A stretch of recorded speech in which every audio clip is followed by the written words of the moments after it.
Welcome in, Wednesday edition. Blue Sky Live here with you this morning. Chase Parham, Neal, McCready, Clark Ford Studio. Governor's Cup on tap tonight. Sure, all of you headed down to Pearl, Mississippi, Trustmark Park for the Rebels and the Bulldogs.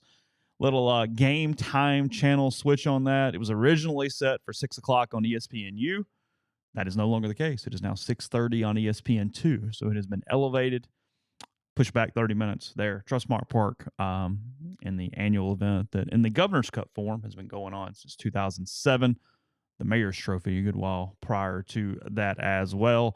Mobile sports betting in Mississippi. The bill has died. It made it through, I think, the Senate and the House or something. I don't know. I got the AP story up. I'll read that in a minute. We'll talk about that here in a little bit on the show.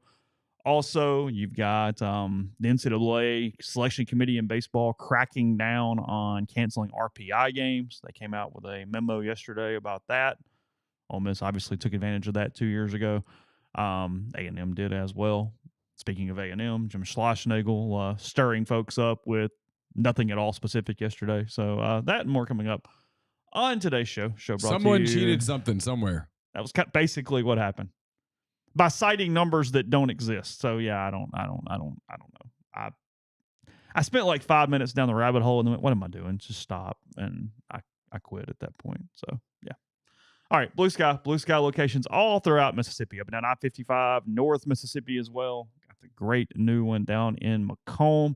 Hope you guys took advantage of purchasing a Sweet Daddy's product over the weekend here in Oxford because that gave you a red Ole Miss baseball jersey that they give away for that. But Sweet Daddy's, ribs, pulled pork, side items, desserts, vegetables, tons of options for you, including lunch specials every single day, $5.69, couple sides bread, any size fountain drink here locally in Oxford. And again, coming to you from the Clark Ford Studio. We are Clark Ford's in Amory, Mississippi, 662-257-1900. Avery just reminded me I need to put out a tweet. It's tweet time. You've stayed committed to this bit, haven't you? I've done it pretty routinely. Have you really? Yeah. Thank you, Avery, for the reminder. I'm always appreciative. What was I saying? Clark Ford, 662-257-1900. Call that number. Ask for Corey. Tell Corey what Ford product you're looking for. He'll send you a quote within 15 minutes in business hours, right to the bottom line. No hassle, no haggle. You get your quote. The rest is completely up to you. You can shop that quote around. You can do what I've done, what I recommend that you do, and let's hop into a Clark Ford today. 662-257-1900.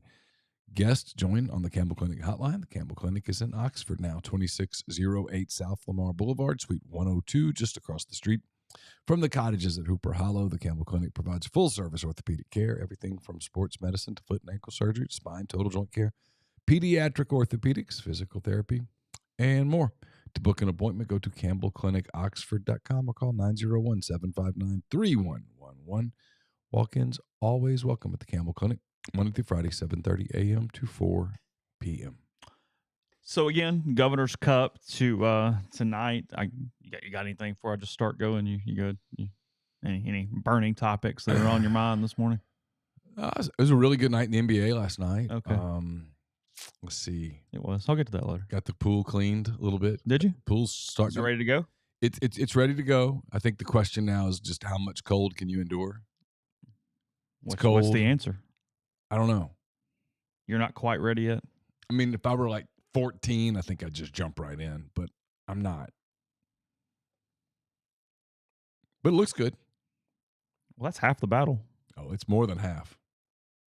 I've got a mailbag question about pools. Do you really? Yeah, and it's like, is it worth it? And so there's two answers. Is the answer yes? There's two answers. Okay. No, the answer's not just yes. Okay. It's also no. All right. What's the baseline? Like what is required to make it worth it? Sun. June, July, August, September, first part of October, is the pool worth it? Absolutely. It's fantastic. Now, the rest of the year. December, when it's 40 degrees and the leaves are falling in it every single day, and if you don't fight it, you'll keep losing. No, it's not worth it. It's a pain in the ass. And it's going to have, you have to repair it every year. There's going to be something. They're not cheap. No, there's going to be something every year. So you have to just build that into your budget. You have to build minimum $2,000 into your budget every year for the pool's going to screw something up. Something's going to go wrong in the pool, and I'm going to have to either fix it or have more likely pay to have it fixed. So build that in. Now, on July the 5th. Amazing. I mean, when it's outside, if you walked outside and there was no swimming pool, you'd say, this is stupid. Let's just go to a movie or go back inside and sit and stare at each other. Total game changer. The pool is a total game changer in the summer. Okay. If family time, whatever, just Laura and me. Yeah, sure. You can go out to the pool. You can jump in the pool. You can float around in the pool with the beer in your hand, turn on the radio or a Cubs game or whatever the case may be, and turn a miserable 100-degree Mississippi day into pretty pleasant afternoon. A really nice day. So on those days, is it worth it? Oh, yeah. Every penny. December the 9th? No, it's a pain in the ass. So you have to. Okay. It's a yin and yang. You put the pool in what, like 2016? 2010. Was it that long ago? Yeah. No shit. 2010. You did it that early? Yeah. I do not remember that. Mm-hmm. Okay. Yep.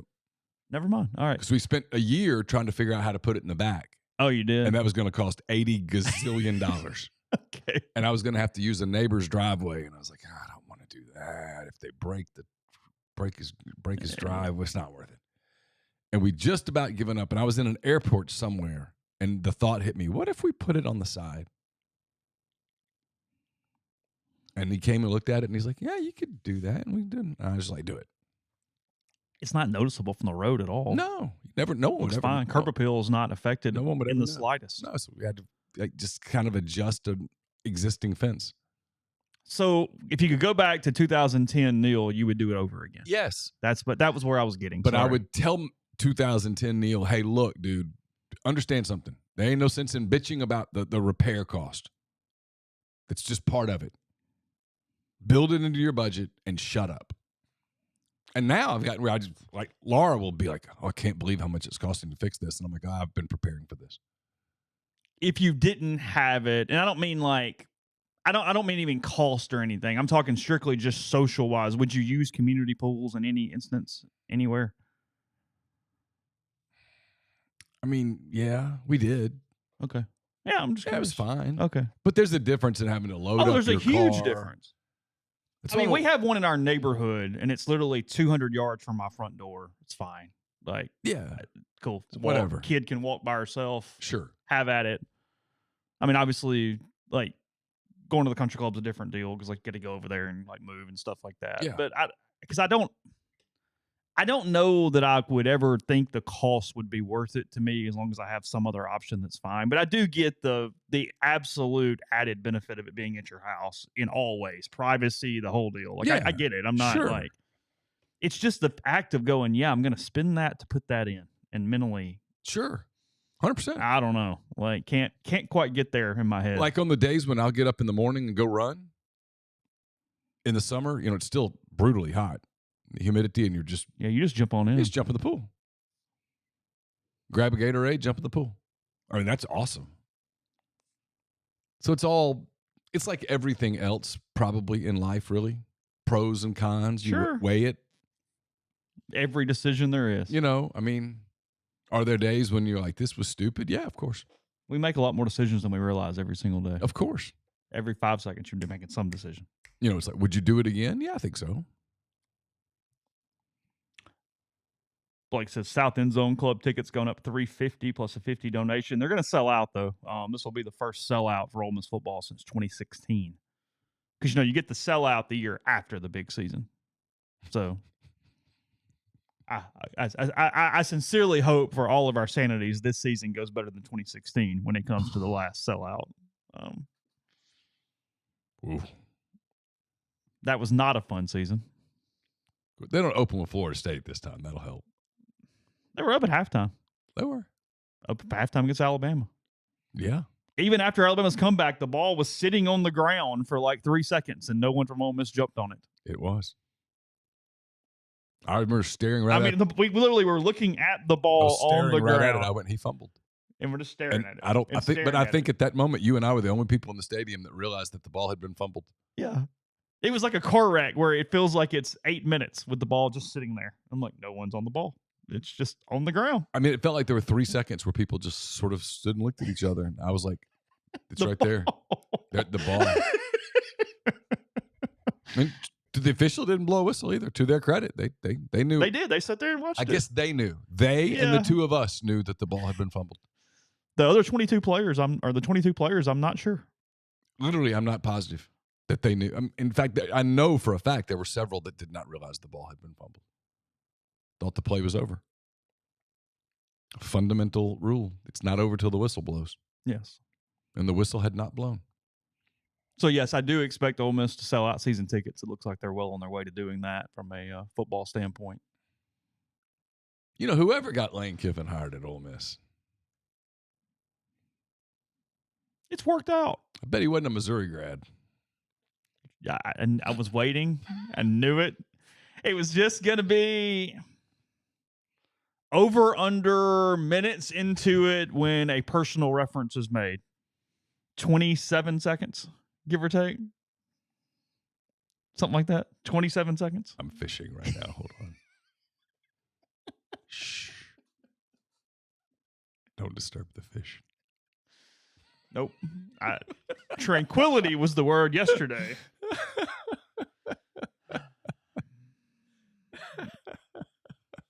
I don't get it. I swear I don't get it. Oh, I could say so much. I'm beyond getting it. I mean, literally, one of the things that put me in the permanent doghouse, and it's right there, and I'm like, wait. And nothing to do with myself, by the way. No. This is not. Way better writer than me. I'm like, 100%. That's not the problem. I promised not to raise my hand, but I'm kind of like, hey. I got a couple questions. Just one question. I'll be honest. Here's the best part of this yesterday. And you guys got to understand, some of you who aren't in on the joke here a little bit, you're just going to be out. Yeah. And sometimes we have to entertain ourselves here. And this is one of those times. It's May the 1st. It pops up yesterday. Happy birthday, Campbell, in the event that you're listening. You're not, but happy birthday. The best part is I got like 97 texts within like 5 minutes. And I was like, everyone's trying to bait me right here. Like, everyone's aware of the situation. Like, I'm getting, and I open up the press release. I'm just staring at like, hold on, this is real? Yeah. Like, hold. Like, we're serious. Mm-hmm.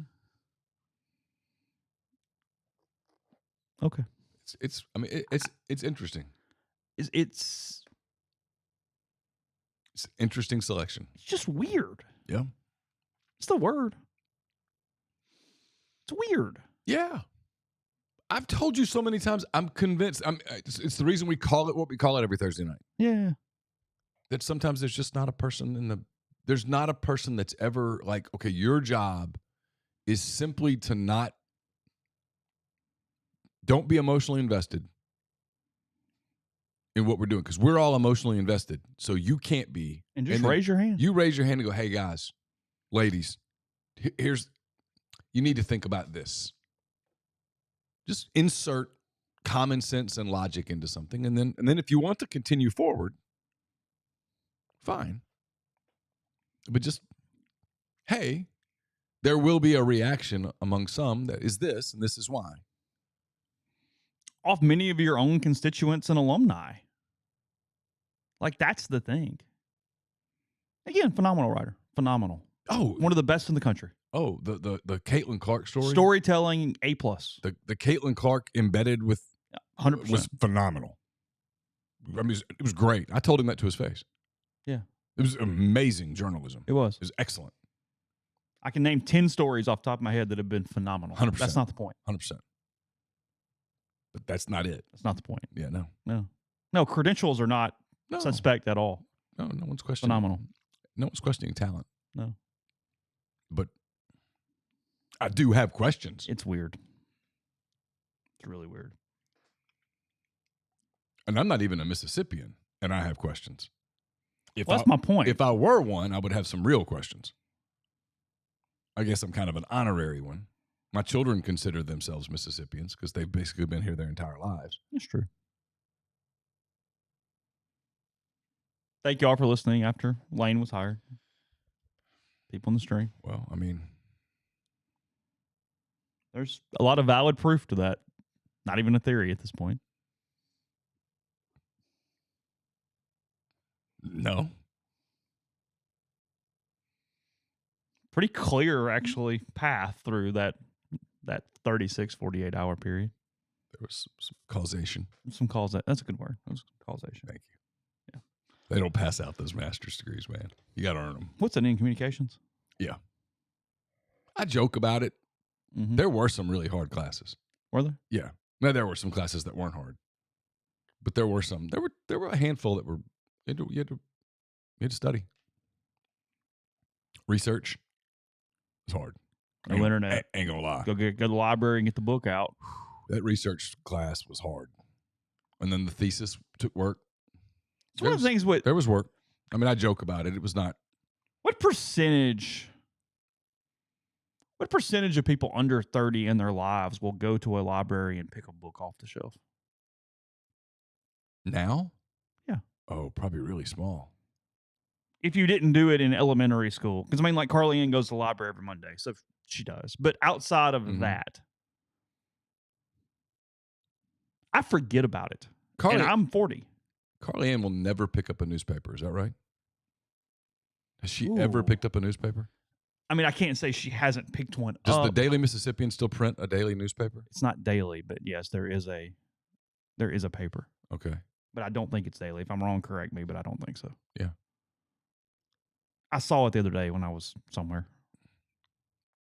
I was in the journalism school the other day. I saw it. Well, I mean, Campbell turns 23 today. And she loves to read. But no, I don't think she goes to a library and rents a book. No.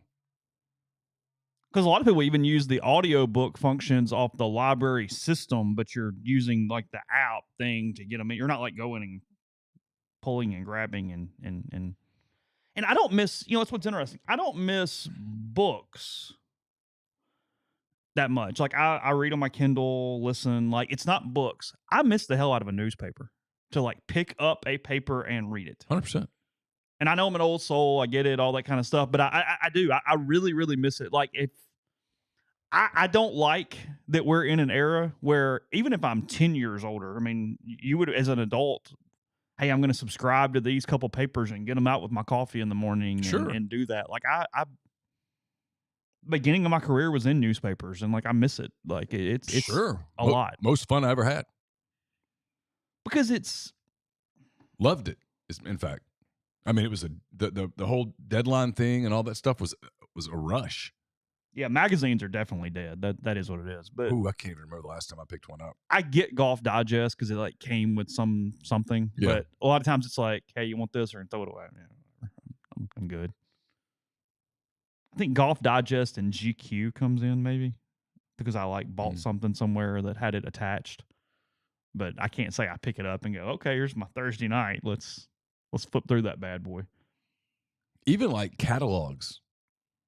We got a Land's End catalog in the mail yesterday, and I was like, really? If I want something from Land's End, I'll just go to the website. Well, exactly. I mean, there's a reason Sears no longer exists. People don't realize how big there was a day where Sears was the Sears catalog was a thing. No, it's G-Man's right. I mean, I think the human condition needs rituals. The newspaper in the morning is a bit of a ritual. You get it up and because it's especially columnists in newspapers, and I get it's still sort of similar and it's not different, but it is different. It's almost newspapers were kind of the first blog from just the standpoint of an ongoing narrative. You know what I mean?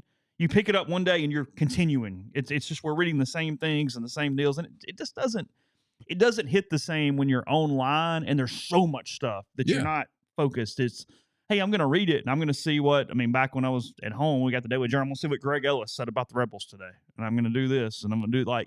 That's why I think people are less informed today than we were 30 years ago. I mean, I really do. Even though there's a lot more information out there, it's very difficult to filter through it. But no, I mean, I got up every morning as a kid. And I would go downstairs and have whatever we had for breakfast, and I would read the Monroe News Star and the Shreveport Times every morning. Mm-hmm. Look at the box scores. Yeah, the agates. Oh, I loved agate. Yeah. Found out all the transactions, who got waived, who got put on the disabled list. Can't say disabled list anymore now. That's offensive. Injured list. Injured reserve. IR sometimes. Yeah, I guess it was the DL. Yeah, back then it was the Sable list, Yeah. DL. Now it's the IRI something. But yeah, that's where you'd find out like about a free agency signing. Mm-hmm. Oh wow, we got so and so. I'd spend the rest of my day thinking about how he's going to fit in the lineup or whatever. Yeah, of And course. you literally read it. Yeah, 100%. It's how Mike Bianco knew that the Ole Miss job was open. He was sitting at a Hampton Inn in Natchitoches, Louisiana, and was eating breakfast. Opened up the newspaper. Mississippi fires Pat Harrison, college baseball. Yeah. It was in the Agate. You know, small world. I can't believe we're going down this road. Whatever. Who cares? I don't have a big list. Okay, go ahead. So Pat Harrison's granddaughter, Mary Elizabeth, Sure. is one of Campbell's very best friends at Arkansas. Really? And she has a brother who plays at Oklahoma and another brother who just signed with a community college somewhere in Missouri, I think. Okay. And his name's Harrison. Small world. Really? Yeah. There you go. I do recall that he retired to Arkansas. He ran like maybe a hitting clinic or something after he got fired at Ole Miss. In Little Rock. Yep. Yeah, something like that. Great family. I went to his baseball camps growing up all the time during those 3-4 years, whatever it was, and because I was kind of junior high, start of high school, and he always talked about Tom Seaver because he played with Tom Seaver, and he always had all these Tom Seaver stories. Is where Pat Harrison would go with a lot of his conversations. Because maybe he was at Pepperdine before Ole Miss. I think that's right. Yeah. I think that's right. But Mary Elizabeth's parents married in Oxford. Oh, really? Yeah. Really? Yeah. Okay. Anyway. We'll continue this 1980s trip down memory lane in a second before we do that.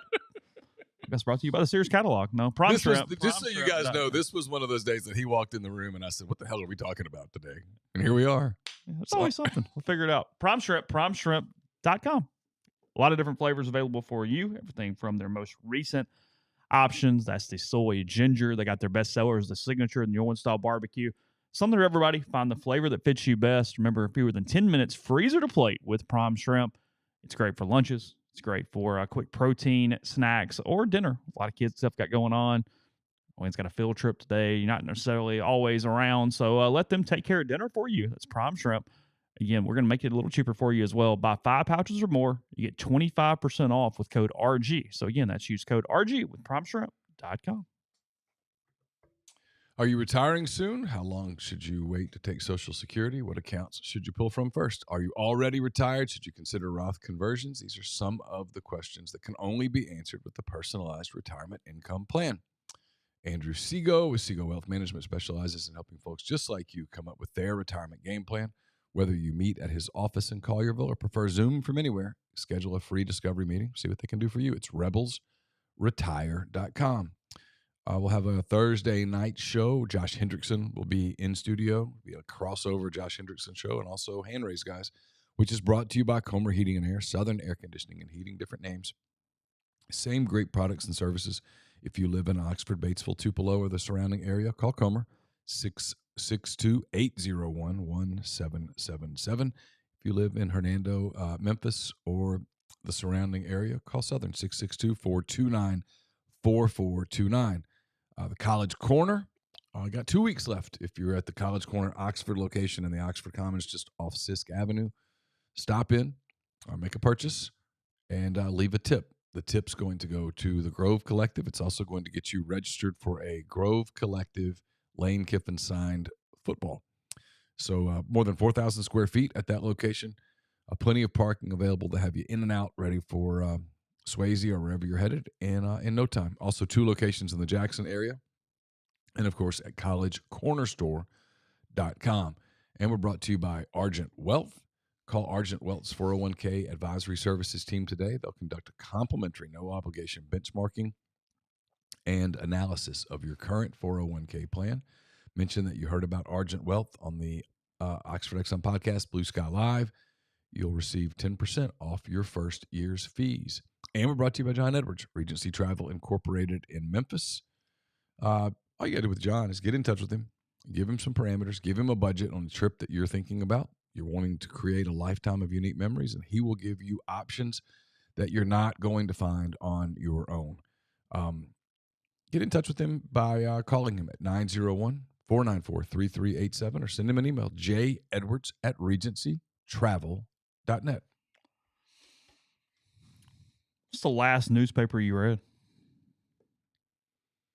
You mean like the last one I subscribed to?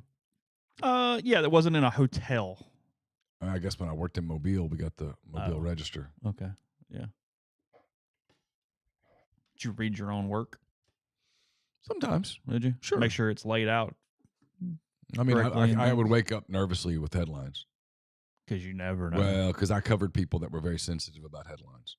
Oh, really? Oh, God. And they didn't understand you didn't do that. Refused to believe. No matter how many times you said it. Yeah, and I mean, after a while, you'd be like, hey, look, Tommy, I didn't write the damn headline.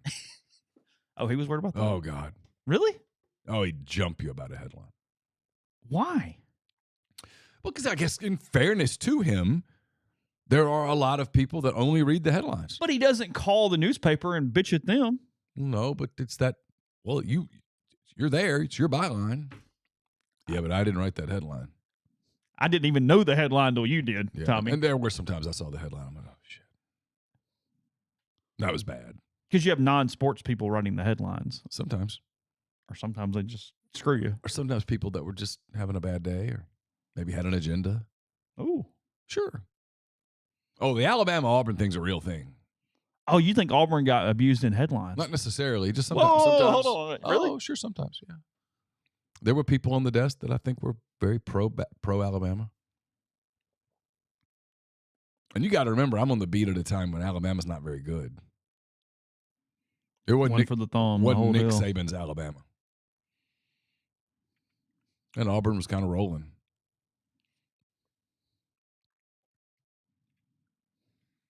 But I don't think we ever subscribed to one when we moved here. In fact, I know we didn't. What digital subscriptions do you have? Wall Street Journal. Okay. I have one to the New York Times food thing, $3 a month. Is that different? Okay. Yeah. Really? I actually like their food recipes and stuff. Sure. The Athletic. Mm-hmm. That might be it. I have an Athletic one, but I guess I wouldn't count that. I was thinking actual newspaper, Wall Street Journal. I'm weird. I've got them on all sides. I've got local. I've got, just because, frankly, for podcast reasons too. I've got Clarion Ledger Daily Journal. They're cheap. Yeah, sure. Wall Street Journal, the New Yorker. So I go way that side over there. Oh. I have the New Yorker. I may have a New York Times one because I get pissed off if I want to read something and can't. Yeah. So I might, but I'm not 100% sure on that. And then, I actually think it has some value. That I know carries, that they're weird. No, it does. Yeah. That carries the Athletic too because they own them now. Okay. So it's a little bit convoluted on that. That's probably it. I find myself, because I want to hate read it, sometimes being annoyed I don't have an Indianapolis Star to read Greg Doyle. I do. I get really pissed off, and I'm like, oh, I can't believe you said that, and I click it, and it's premium. I'm like, I'm not paying for it. I'm not paying for it. Stop. Yeah. And they have a really good, these can't exist. They have a really good paywall that you can't really penetrate. Paywall. Yeah, damnedest thing. Yeah. I'll explain it to you when you're older. Yeah, please. There was a day when I got really worked up about paywall, and now I'm like, oh, whatever. What's funny about that? I surrender. I'm moving on. I promise. I know it's 8:42. What's funny about that is when, maybe before you even got to Rivals, back when I first started following it, we had a more sophisticated, and now this is on purpose in my opinion, but we had a more sophisticated security system, because back then, if somebody logged in from your account while you were logged in somewhere else with activity, it would log the first person out. Oh, yeah. Now it's just wide open. And that doesn't, that doesn't away. exist anymore. So I subscribe to some Substacks. Yeah. I don't do that I don't know why. I do a couple, but I find that really compelling, but I don't do it very much. There's an NBA draft Substack that I'll do. I think I'm still subscribed to Barry Weiss. Okay. And there's people that don't like her. I'm sure she has some agendas or whatnot, but I think she's a very talented writer.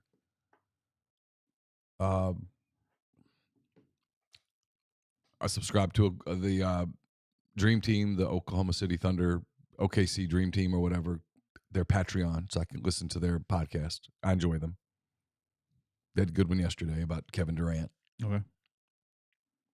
Which, by the way, is a terrible idea. What is?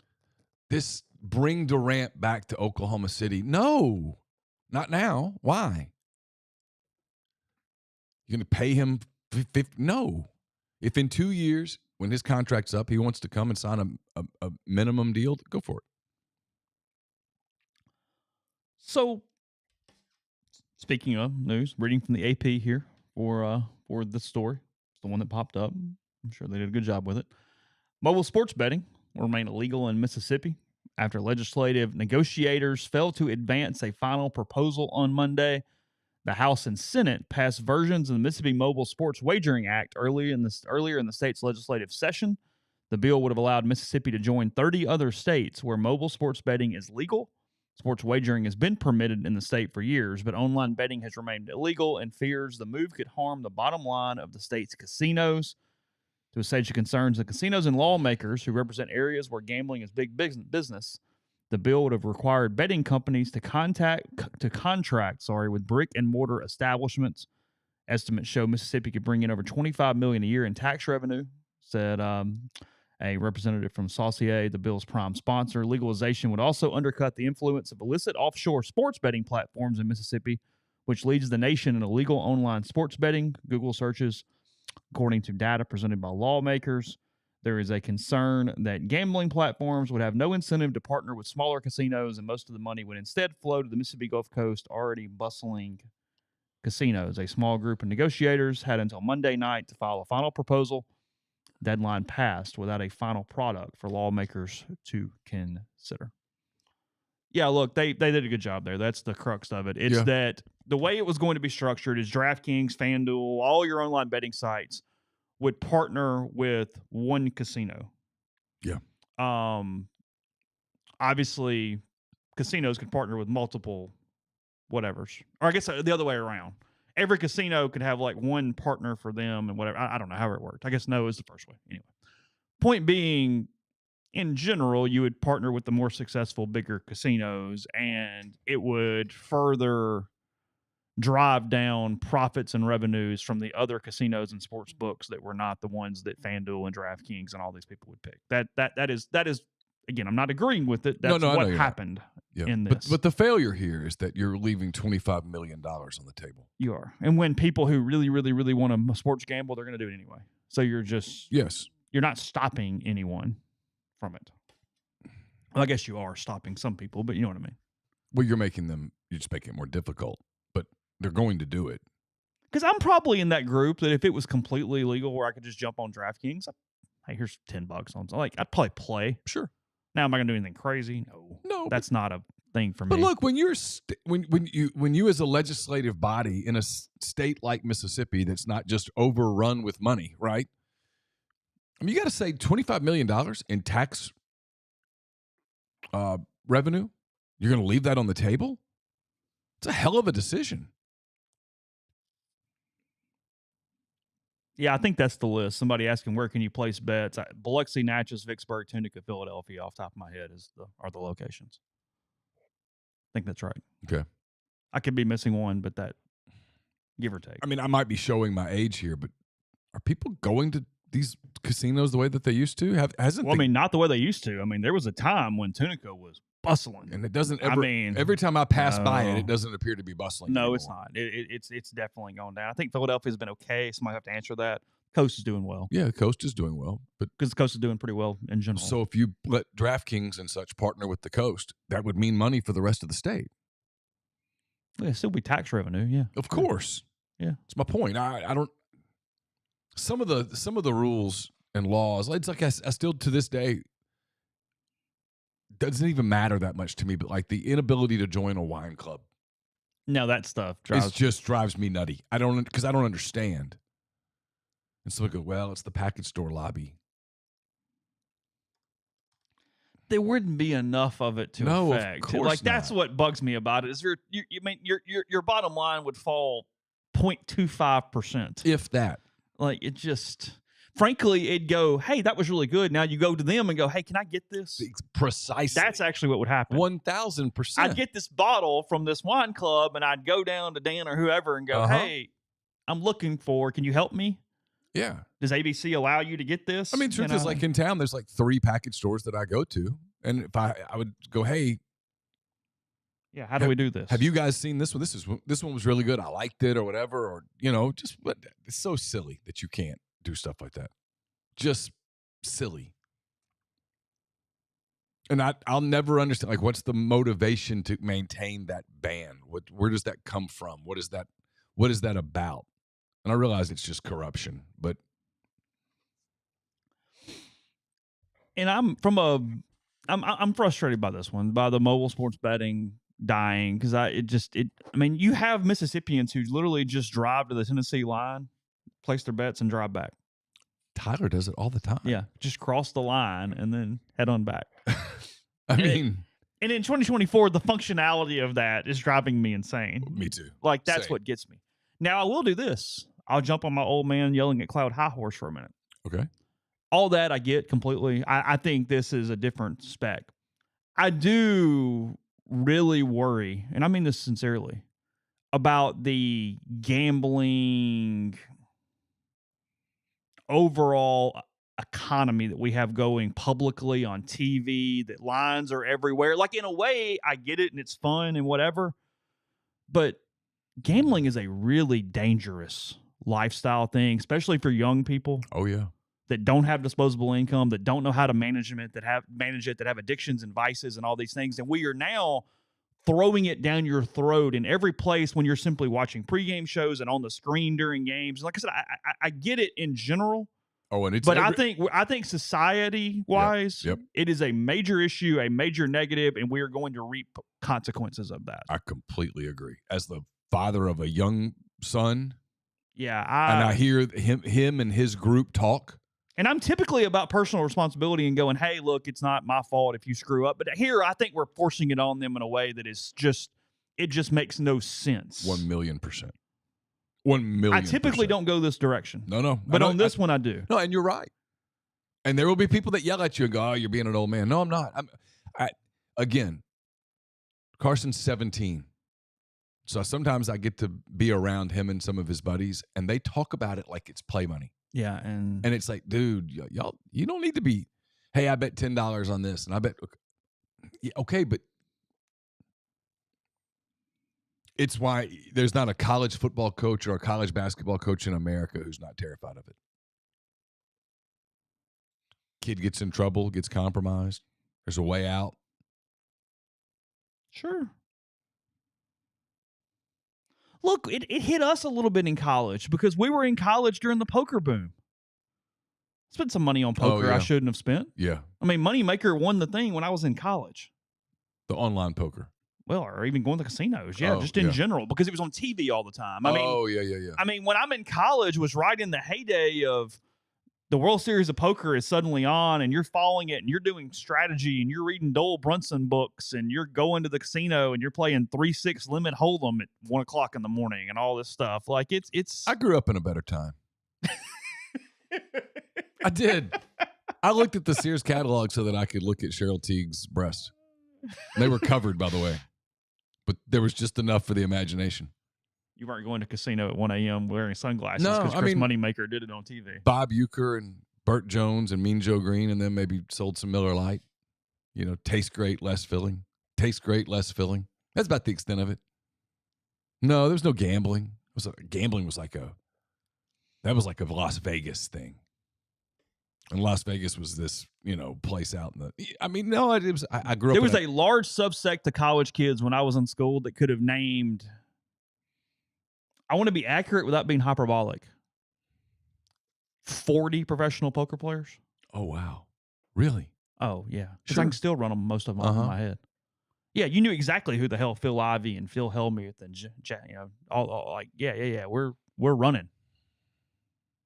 No, I think it's a lot harder time to be a young person than when I was that age. No doubt. Zero doubt. It was easier to be 17 in 1987 than it is in 2024.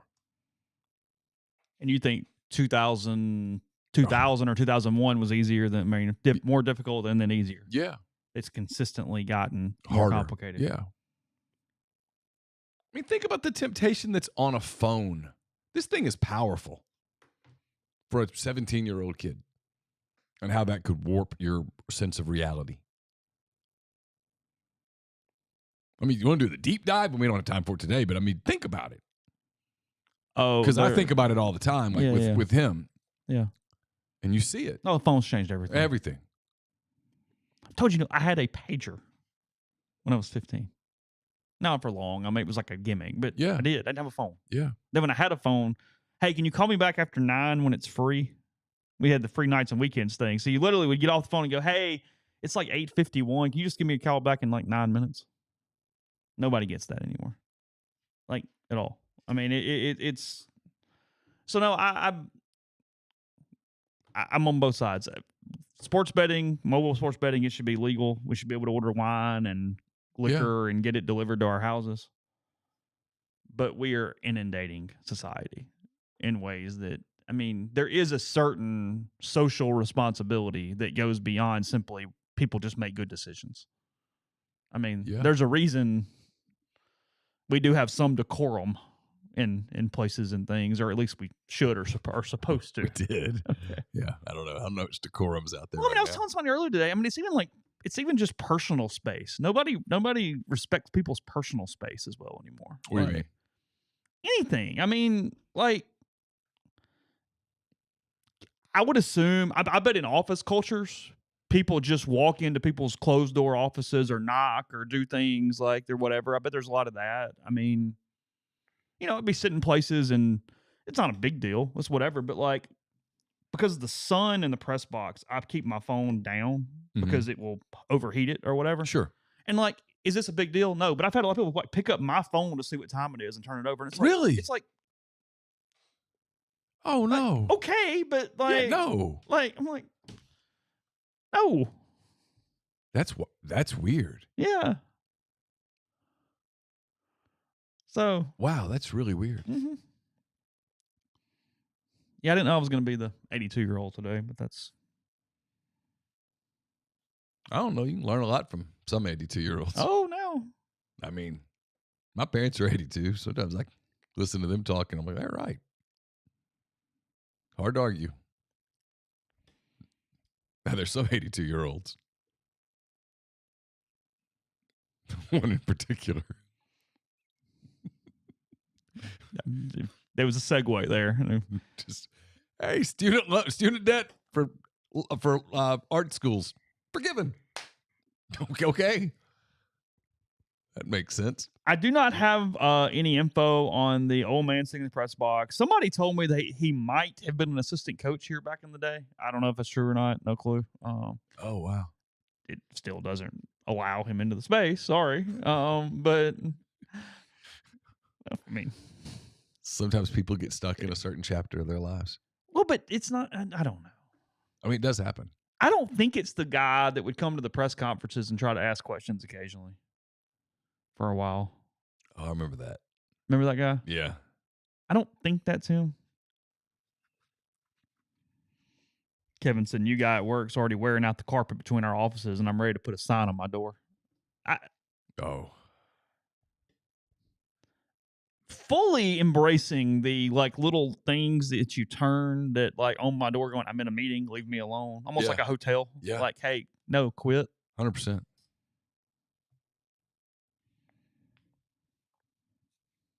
Yeah, I mean, all sense because they have their phone. I mean, and I'm guilty of it because I like watches a lot. It's like one of my kind of things, and I rarely will wear anything but my Garmin. I don't change watches very often unless I'm like really kind of doing something to dress up a little bit. Right, it bothers me. I'm gonna get your thoughts on something. So next weekend's Mother's Day. Okay. Because we're gonna have a real life conversation for a minute. Okay. Carson's club team. They won their state qualifying match last weekend in Vicksburg. Had to go all the way to Vicksburg to play a team basically from Hernando. Yeah, you seemed real thrilled about this. Made a lot of sense. Sorry, I was out of the stream. The state I am not bricked up, Eric. Sorry. The state title stuff is next weekend. Club state title is next weekend. Which is also Mother's Day on Sunday. That is correct. May 12th for anyone. So he has a game on Saturday at 5 o'clock. That's essentially a semifinal. Whether they win or lose, he'll either play in a championship game, I'm getting to the punchline here, or the consolation game at 5 o'clock on Sunday in Vicksburg. I mean, where the hell was hand-raised guy in that room, right? Because I immediately asked. I mean, it wasn't directed at the Carson's coach, who just was relaying the information, who's probably, as he hit it, going, oh, God, oh, God, oh, God. Like, so championship or consolation, 5 o'clock Mother's Day, on Mother's Day. Why not? In Vicksburg. Why not play the semifinals on Saturday morning and then play the championship Saturday night? Because they want you there to an extra day for tourism reasons. So 5 o'clock, then play it at 11 a.m. 5 o'clock? I mean, my immediate question was, look, if we lose the semifinal, can we forfeit? Does anybody care whether you finish third or fourth? That's a good point. I mean, if you're not... Do you take a poll and just go, hey... Congrats, guys. Yeah. Brandon or whomever, here, congratulations. And it might be them going, hey, no, we're not forfeiting. You're not forfeiting. We're forfeiting. It's kind of like in poker where you split the pot. Hey, we'll tie. We'll all go home. Peace. But I was like, you guys do know that, like, all It's of... true. You can go sports bet in Vicksburg on Sunday. Good job. Thanks, Drew. Carson and I could go sports betting. Good. Good. Throw a hundy down on the Thunder on Sunday. Yeah. So what is your I mean, what's your option or choice? Or like, what is your situation? There's no choice. We're gonna go play Saturday, 5 o'clock, and then I guess we'll drive somewhere around Madison or something, spend the night, and go back on Sunday and play another 5 o'clock game and drive back here, not get back till after 10 o'clock. I just kept where was hand raised guy in that room? Well, it's 5 o'clock because they're letting you pick a Vicksburg establishment for Mother's Day brunch and lunch. Yeah, well, she won't get be your there. Day in. I mean, she's not going to be there. Look, I got a baseball game at 5 o'clock on Sunday that day. You do, don't you? I do. Ole Miss Texas A&M is 5 p.m. next Sunday. It's the home finale. Who scheduled that? I guess it's TV. My assumption is A&M has already finished school, so there's no travel curfew. Right. Yeah, I just sometimes. As a rule, Mother's Day is a bigger deal than Father's Day. It is. It shouldn't be probably, but it is. It is what it is. I'm fine with it. And I'm cool with it. Yeah, sure. I have no problem with it either. Like, let's honor moms. They carried you. I'm fine. Yeah, sure. They went through the hell. Mm-hmm. Right. They deserve to be rewarded. Yeah, I got no I have issue no with issue. that. Make the phone call. I mean, do something. But you can't. You can't if you're at soccer at 5 o'clock in Vicksburg. Because you're there on Saturday, too. Yeah. Shouldn't we host the state championships in the middle of the state? Yeah. I mean, Jackson kind of works. I mean, Vicksburg's not that far away. It's fine, whatever. But, yeah, come on. Good little bookstore in Vicksburg. Had some books. Oh, really? There. Yeah. Okay. Yeah. You can go window shop. I've never really been. As a kid, we would go to Vicksburg on field trips, but it was just to go to the battlefield. Oh, really? Yeah. Y'all big battlefield family? Did a lot of battlefields? The elementary school and middle school. Yeah. Really? Yeah. We'd go to Vicksburg. We'd go to that Indian Mound place like 20 minutes from Vicksburg. Uh-huh. You remember that? Yeah. Did you ever go there? No. But yes. I never really got it.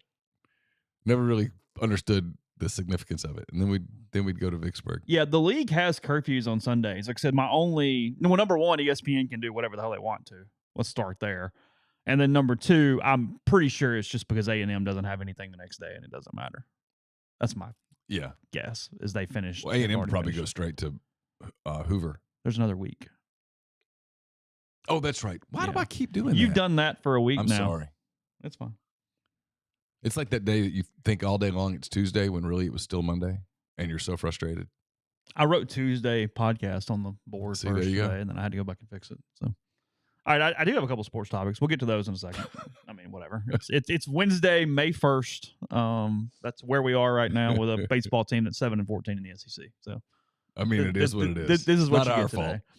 So anyway, before we do that, G&M Pharmacy, 662-236-2222. They deliver locally in the Oxford area, and they offer MedSync. For your prescriptions the same day each month, take care of you. They also can transfer your medications very easily. You make one phone call, they take care of the rest. That goes for Tyson Drugs in Holly Springs, on the square in Holly Springs, or again in Oxford, 662-236-2222. Oxford's newest Greek restaurant on the square, Opa, is the perfect place to plan your company dinner, your festive party event. They have fabulous food, great craft libations as well. They can accommodate up to 200 guests. You can also go to them for catering. So for catering or booking information, contact Jeannie, 601-421-7147. We're brought to you by Service Specialist Staffing and Recruiting Agency. If your company is looking to hire quality, hard-to-find talent, Service Specialists can help. It's always free for the candidate. Companies don't pay unless they hire someone that Service Specialists sent. In other words, you've got nothing to lose. So give Will, Sydney, or Kelsey a call at 601-573-9242 or check out their new and improved website, servicespecialistltd.com. Get the beautiful and healthy smile you deserve at Corinth Dental. Dr. Bubba McQueen, Dr. Jenny Beth Hendrick are devoted to restoring and enhancing the natural beauty of your smile using conservative, state-of-the-art procedures that will result in a beautiful, long-lasting smile. From routine checkups to advanced treatment, including implants and Invisalign, Corinth Dental is here to help you achieve your smile goals. So schedule your appointment today. Take the first step toward a better version of yourself. It's corinthdental.com. Are you a displaced corporate executive wanting to put your career in your own hands? Are you an experienced entrepreneur looking to diversify? Either way, Andy Ludicky can help. He owns multiple franchises and businesses and uses his expertise to help others find their American dream through a very thorough and free consultation process. So call Andy, put your life and your career in your own hands. It's 100% free. You've got nothing to lose. It's myperfectfranchise.net, Andy at myperfectfranchise.net, or call 404-973-9901. So again, Ole Miss and State tonight in Pearl for the annual Governor's Cup. I don't know what venue will look like following this because the M-Braves leaving Pearl at the end of the year. So I don't know. I don't know if you still run this through the same park and without a minor league team being there. I'm not really sure where this midweek series stands at this point because it was always in Smith Wills prior to Trustmark Park opening in 2007. So we'll see. I have not heard anything on it. Maybe there is already a decision made, but I have not been made aware of that at this point. I think State leads the overall midweek series 23-19. They won 4 of the last 5 or 5 of the last 6. Ole Miss won in 2022. Was their one win during that stretch. And it's a bit of a critical game for State as well. They're trying to get back into hosting considerations, which is crazy considering what their record was and what they look like in Oxford. But since then, they've won 5 of their last 6 SEC games. They swept Auburn. They took 2 out of 3 in Nashville against Vanderbilt. And their RPI is up to 25. It's jumped from 40 to 25 over the last week. So they're in the hosting conversation. Yeah, you start looking at it, and maybe. They've already lost 6 non-conference games, so it's a big one for them tonight. Yeah. And then for Ole Miss, again, if you have any illusions of anything, tonight feels important as well. So you need 7 wins, counting postseason or this game, to get a regional at this point. Yeah. To get into a regional. Since this scheduling format went into effect, there has been one team ever that has made the NCAA tournament out of the SEC with fewer than 14 total wins, counting Hoover, counting midweek non-league SEC games, and counting the regular season. And that was Mississippi State in 2006. So if Ole Miss goes to Hoover needing wins, you're going to try to talk me into going, aren't you? Because every time I go, they win. They win the whole damn thing. They win the whole thing when I'm there. They don't even just hang around for a minute. No, they go win it. They're there through Sunday. That is kind of uncanny.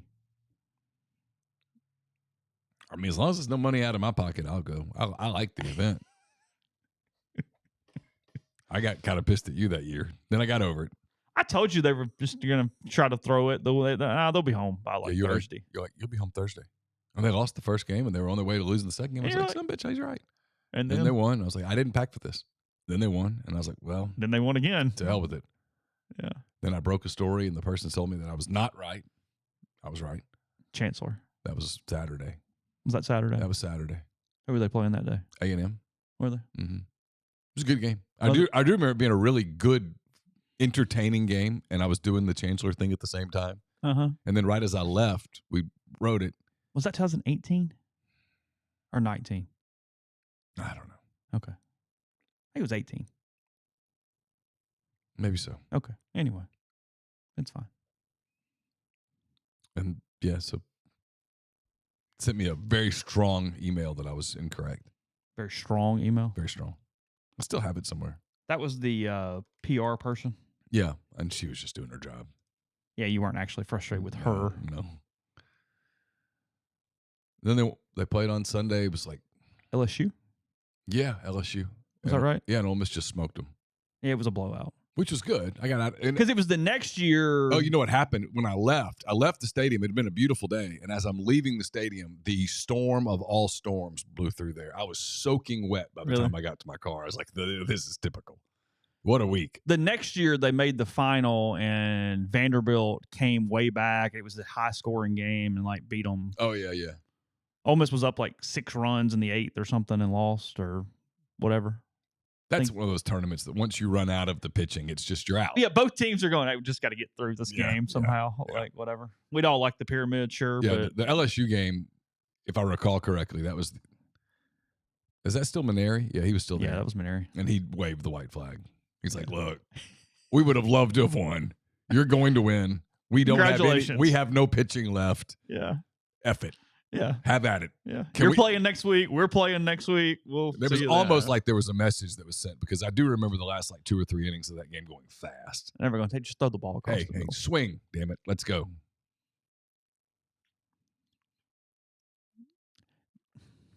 I'm staying on topic for a second. Sorry. No. I was about to go somewhere else. This is all my fault. No. It's good. It's good. I will accept all blame today.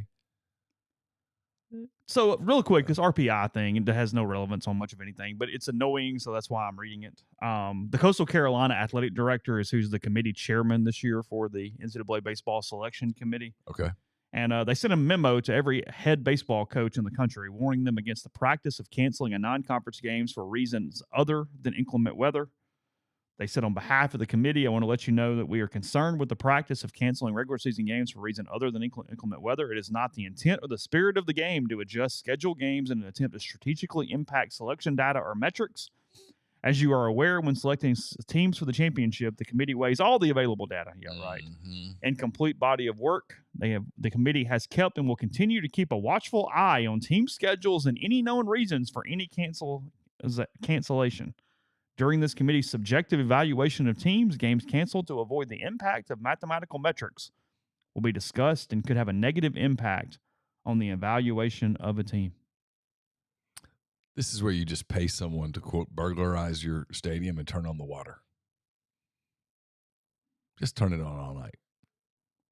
We had a little malfunction. And take pictures. Some heathen broke into the stadium. Prove me wrong. I mean... We're the victim. We are the victim. We are searching for this person high and low. Yes. He will be prosecuted, or she will be prosecuted to the fullest extent of the law. But we can't play in this quagmire.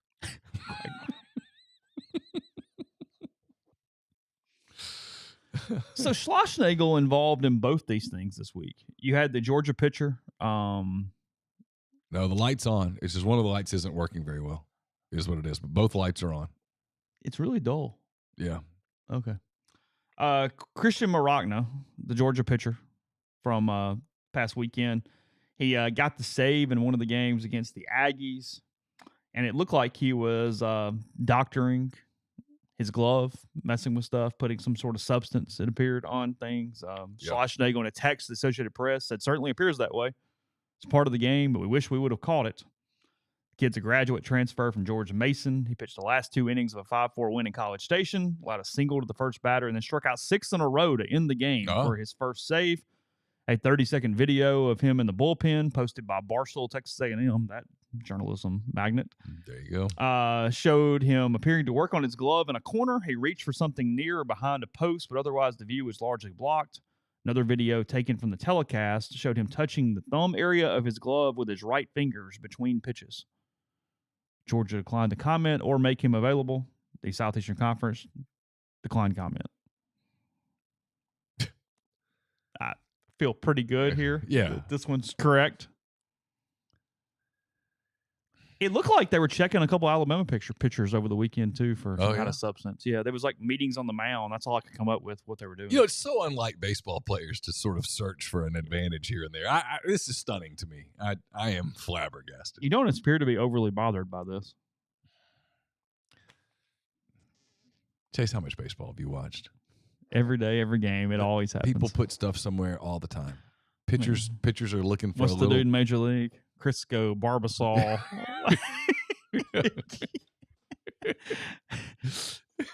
Let's put some jalapeno up in there, get my nose running a little bit, wipe my nose. Yeah. Good to go. There you go.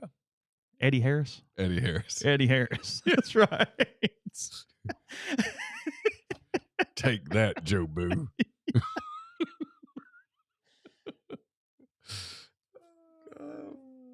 What was it? Up yours, Joe Boo. What are the other? Yeah. Up yours. Up yours, Joe Boo. And then yesterday, Schlossnagle, he is talking to Texax. He's in studio with Texax. And Wonder what that's like.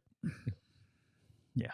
And just out of the blue, talks about how college baseball does not have some of the safeguards that Major League Baseball does with cameras and different devices for their technology. Okay. And that you can run feeds in live time into the dugouts that isn't blocked because it's too expensive to have the technology part of it to block it. Okay. I have no idea.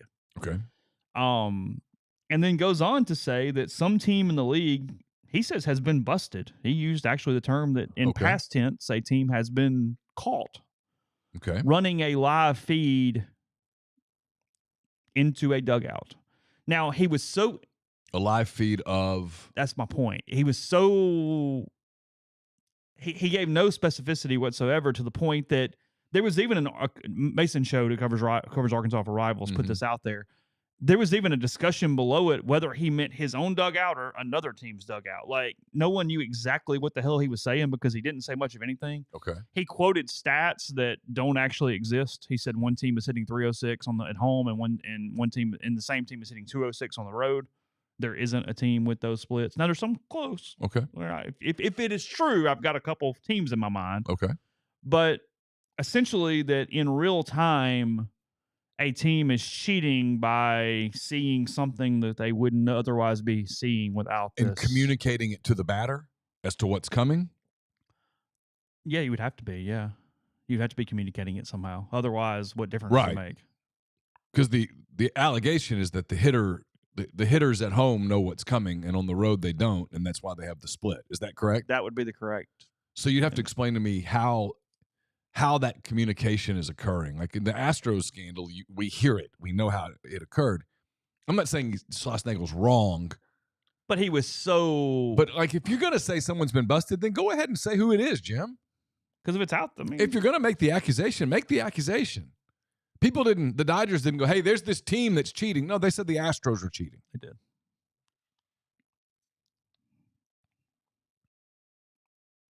And then you got to show me how that's being communicated. It's not that uncommon for weird splits home road. It's just not. No, you're sleeping in your same beds, hitter backgrounds, familiar, blah, blah, blah. Teams are typically better at home than they are on the road. They win more at home than they win on the road. So if you tell me that their numbers are different, okay. Now, 100 points, it's a pretty significant split. It is.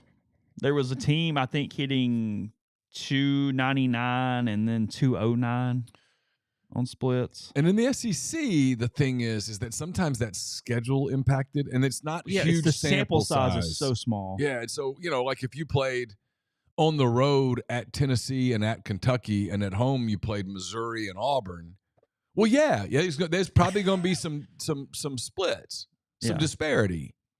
I'm not saying that some teams have only played 9 home games. Yeah, I'm not saying teams don't cheat because I think probably every team probably tries to cheat some. Oh, I'm sure. Yeah. And there is a lot of TrackMan data that's turned on and all. I know that happens a lot. Teams will not configure the TrackMan data the way they're supposed to for in-game play. But like if a major league team has played 9 games, no one's judging anything from those stats because the sample size is just too small. I don't know. I'm kind of on the Schlossnagle's full of it. Oh, you think it's completely full of it? I don't know. I think he suspects something. So he just threw it out there. Talk to some people. Maybe he wants to get under somebody's skin. Like if you told me the 2 or 3 teams that you suspect, if this is true, I would say, okay, well, this is probably why he's trying to do this. There's guys in the league that people like. There's guys in the league that people don't like. Blah, blah, blah. Maybe it's a team that they've got coming up. I don't know. Mind games.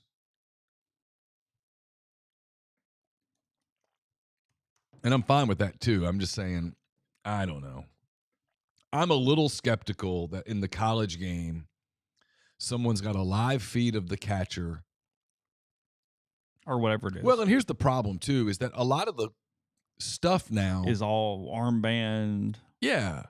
So you're telling me that you're getting that information accurate, not guessing, accurate, in enough time to relay to the hitter some way, fastball, slider. Then I'd need to see, hey, is there a team that is spitting on the slider, meaning they're not swinging it? They know it's coming, so they're not swinging? Mm-hmm. I'd have to see a lot of that. I can't just go, oh, yes, Schlossnagle said it, gospel. Let's hammer somebody. No. But if they've been busted cheating and you can prove it, well, then, yeah. I mean, let's hear it. Lower the boom. Yeah, sure. But I got to see some evidence first. From a straight split standpoint, I don't think it can be Tennessee. Everybody keeps trying to blame Tennessee here. They're hitting like 335. It doesn't fit within the parameters. That's not possible.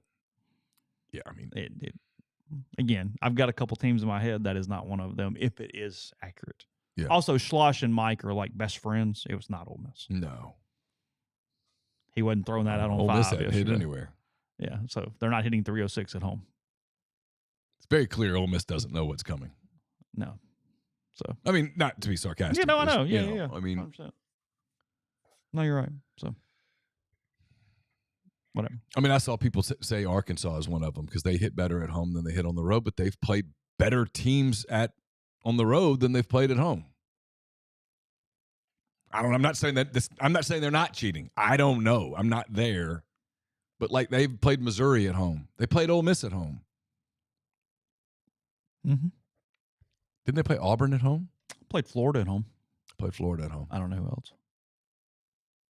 No clue. Yeah, I don't know. Okay. Podcast brought to you in part by Northeast Spark, NESPARC. Service people across rural communities. 2 packages, the Ignite, the 100 Mbps, or the Blaze. It's the 1 gig option. It's their fastest option to date. Your hometown team bringing you world-class broadband. That's NESpark.com. 662-238-3159. Phone service, corner controls, network security, wireless mesh extender for those who need the extra help, and more. Again, that is NESpark.com or 662-238-3159. Southern Traditions Farm is a 68-acre, 32-stall upscale equestrian training and boarding facility in Canton, Mississippi. 2 sand rings, a grass ring, miles of wooded trails, a lot offered at Southern Traditions, including horseback riding offerings from beginner lessons to advanced lessons to competing in nationally recognized competitions. It's also a great venue for corporate outings, events, things of that nature. So get in touch with them on Facebook or Instagram, I should say, at Southern Traditions Farm. I'll have a mailbag later today, probably much later today because I'm behind. It's presented by Art Hayes, Sotheby's International Realty. Are you thinking of making a move? Put the power of Sotheby's to work for you. As a licensed agent with Sotheby's International Realty and a supporter of all things Ole Miss, Art Hayes can help you buy or sell in your hometown or anywhere in the world at no charge to you. Seriously. So call and ask Art how. 612-805-5929 or email him at arthur.hayes@lakesmn.com. What I was going to say earlier, and I don't know how I ran across this. Have you seen the video of John Kruk explaining his retirement? And he was just trying to get a final hit to retire. No. Have you not seen this? Uh-uh. You mentioned looking in the dugout, and I'm going to bastardize this a little bit. So look it up and find it if you find any of these baseball stories interesting. He was on a podcast. I forget who he was talking to. And he was talking about how he just wanted to get one more hit. He was just going to walk off the field and be done with it. And this is on like a Wednesday. He goes over. Thursday he goes over. On Friday, he said his parents were coming into town and said he was eating lunch with his dad. And his dad, blunt as hell, and he explains what he's going to do. And his dad goes, well, can you just get the damn thing today? Because it's going to be like 98 tomorrow. And I don't want to sit out in the heat waiting on you to just get a hit and do whatever. And he's like, so I'm kind of freaking out. He goes, so he's like, I know a player on the other team. He goes, like, we're playing the Pirates or whatever. And he's like, I go over to him and I go, hey, who's pitching tomorrow? And he said, Doug Jones, who we talked to. And he goes, maybe he said Scott Erickson, whoever it was. And he goes, hey, Scott, tomorrow. He goes, look, I'm just trying to get a final hit. Can you just give me a BP fastball in the first pitch? Like, me get out of here. I'm going home, like, whatever. And Doug goes, all right, look, he's a good guy. I'll talk to him. And when you get up and I tip my hat, he's in on it. You're good. Yeah. He's like, so I get up to the plate. Now batting John Kruk. He goes, look over, and he goes, I can't find Doug Jones anywhere. He goes, he's not in the dugout. He's kind of panicking a little bit. And he's all of a sudden, he comes racing down. He's just tugging on his hat, going, we're good. And he goes, sure enough, he goes, Erickson throws it in there. I don't know who it was, whatever. And he goes, James and me of all things. He goes, but I hit like a little blooper that falls in. He's like, so I go to first base, walk off. He goes, I go home. He goes, I'm going to stay at the park. I go home. He goes, I'm sitting in my chair, turn on like the seventh inning and go, yeah, John Kruk, not sure why he left the game. Hearing gets a hamstring. Had told nobody. They thought he was going on the injured list, like whatever. They said the announcer spent the whole time to my head with a hamstring injury. And that's why he left the game. He's like, I was done. That was it. That's how I walked out. Yeah. What a character. Uh-huh. God, I hated him back when I was a Braves fan. There's the Phillies. Him and Darren Dalton. And that was a good team. It was a good, hateable team. Was Incaviglia on that team? I think Pete Incaviglia was on that team. Yeah. I hate it. Oh, God. That was, who was the pitcher that was so good? Was that Roy Halladay on that team? I don't know. I think. He was after that? Yeah. Was that when Mitch Williams was the closer? He was the Phillies. That sounds right. Isn't that right? Yeah, I think that's right. What year is that? 92, 93, somewhere in there. I'll pull up 92. I think 93 is when they were in the World Series, right? Isn't that correct? I think so. I'm pulling them up. 1993 Philadelphia Phillies. That team went 97 and 65. Okay. Managed by Jim Fregosi. That's correct. That team had Darren Dalton, John Kruk, Mickey Morandini. Harry Carey always struggled with his name. Oh, really? Yeah. Kevin Stocker, Dave Hollins, Milt Thompson, Lenny Dykstra, and Jim Eisenreich. The guys on the bench were Mariano Duncan, Pete Incaviglia, Wes Chamberlain, Ricky Jordan. Todd Pratt played some on that team. Ruben Amaro played some on that team. The pitching was Kurt Schilling, Tommy Green. Oh, duh. Yeah. Correct. Tommy Green, Danny Jackson, Terry Mulholland. Former Bulldog Bobby Thigpen on that team. Yeah, Ben Rivera, Mike Williams, Jose De Leon, David West, Tyler Green.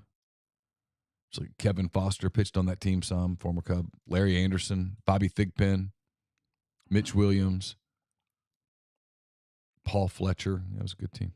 I saw a clip when I woke up this morning. I don't know who quote tweeted it, why it was in my feed, but the Rick Camp game from the Braves Mets when he hit the home run in the 18th to keep it going. Yeah, that was wild. It's 3:20 in the morning when he hits the home run. Yeah, and he couldn't hit at all. And he was an 060 career hitter, a relief pitcher. And they're in the 18th. It's all they got left. Yeah, he was it's all the players because it's a game on July 4th. It's the middle of it, starting the dog days. Yeah. And my favorite part of it, if you haven't seen it, watch it. Again, it's in the 18th. It's literally 3:20 in the morning. They had a rain delay, all this stuff. The game starts at whatever time it was at that point, like 9 something. I think it started at 9:30. And it's an 0-2 count. They're one strike away from the Mets winning and everybody just getting the hell out of there in the 18th. And he hits it out of the ballpark. And the left fielder just sort of throws his arms up. And it's not frustration at the home run. It's, God, we're still here. Yeah. I can't go home. Yeah. That is like the Braves were just as upset having hit the home run. They're like, oh my God. I'm hungry. I'm tired. We're going to have to be out here tomorrow at 2 p.m. Yeah. Sucks. Yeah. He had an 0-2 pitch in the 18th off Tom Gorman. And yeah, I bet Tom Gorman wasn't very popular that night. The Mets won the next inning. They scored 6 runs in the inning, something like that. 5 runs in the inning. The Braves scored 2, and the Mets won 16-13 in a game that 44,000 started in attendance for the game. Cousin Greg says anything on Riscano. Look, he got in the portal. Here's the deal. Guys that get in the portal from SEC schools this late in the deal, they're in the portal because they're realizing they're not going to play. Ole Miss has been recruiting running backs, signing running backs. They picked up the kid from New Mexico, right? Yeah. They picked up Parrish. They got Logan Diggs. Bentley's back. It just is where it is. He saw the writing on the wall. Yeah. So he's checking out options, and we'll see where it goes. Yeah. That's it. So, all right. Back tomorrow. Jeffrey Wright joining us. Again, Hand-Raised Guys, Josh Hendrickson tomorrow night.